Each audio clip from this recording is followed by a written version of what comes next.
I'm going to review 3 Ecco the Dolphin games: the Sega Genesis original, Ecco the Tides of Time, and Ecco the Dolphin Defender of the Future. But first of all, I'm going to look at the Sega Genesis original, which was originally released in 1993. When you begin the game, your dolphin friends get sucked up by a hurricane that appears after you perform a giant leap out of the water, so therefore your mission throughout the game is to find out what took them away.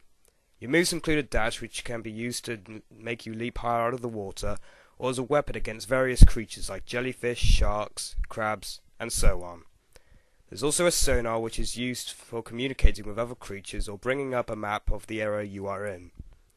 Most of the game revolves around killing enemies and looking for keys to access a new level, but during the end of the game, you swim through an on-rails level where you have to try and survive in order to fight the final boss. The gameplay itself is done very well in my opinion, considering it has nice fluid control. Unfortunately, something that kills the game somewhat is the fact that you have to go from the surface from time to time to regain breath. This can be extremely annoying when you're at the bottom of the ocean doing a mission and you have to find your way all the way back to the surface. However, this isn't much of an issue as there are air pockets along the way to help you. Graphically, this was one of the best looking Genesis games of the time. The animation on both the environments and animals look cool, and the water splash and bubble effects are very convincing whenever you jump out of water. Overall, the original Ecco the Dolphin is a great game and definitely worth having if you have a Sega Genesis. Next up, I'm going to review the sequel, Ecco the Tides of Time, which was released a year later on the Sega Genesis.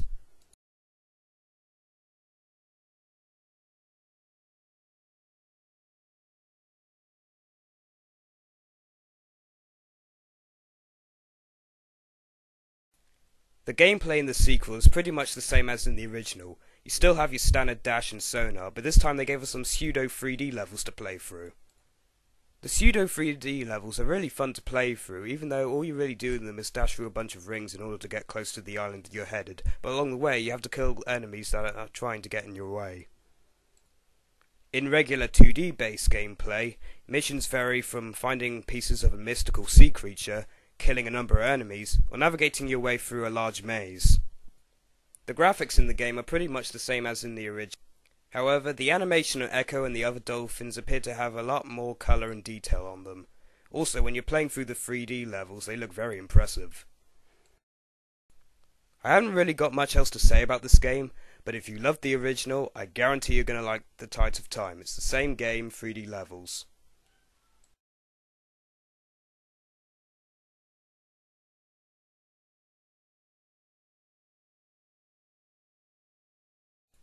Finally, I'm going to jump into the third dimension now, as I'm going to review Ecco the Dolphin Defender of the Future, which was released on the Sega Dreamcast in 2000 and later ported to the PlayStation 2 2 years later.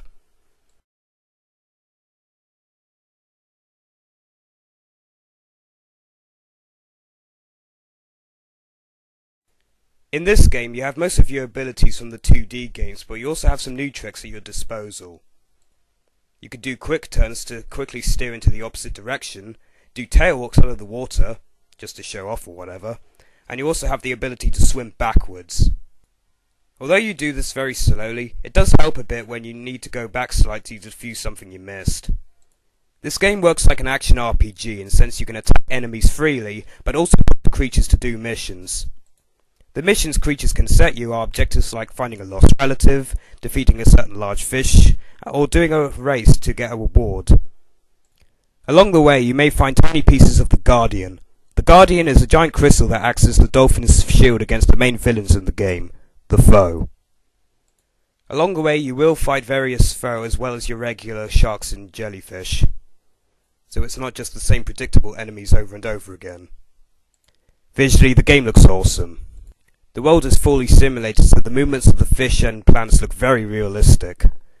This game, in my opinion, is probably the most realistic game ever to hit the Dreamcast. It's wonderful. This game is really fun when you begin, however the later levels in the game get so incredibly hard that I even had to view a walkthrough on the internet in order to progress.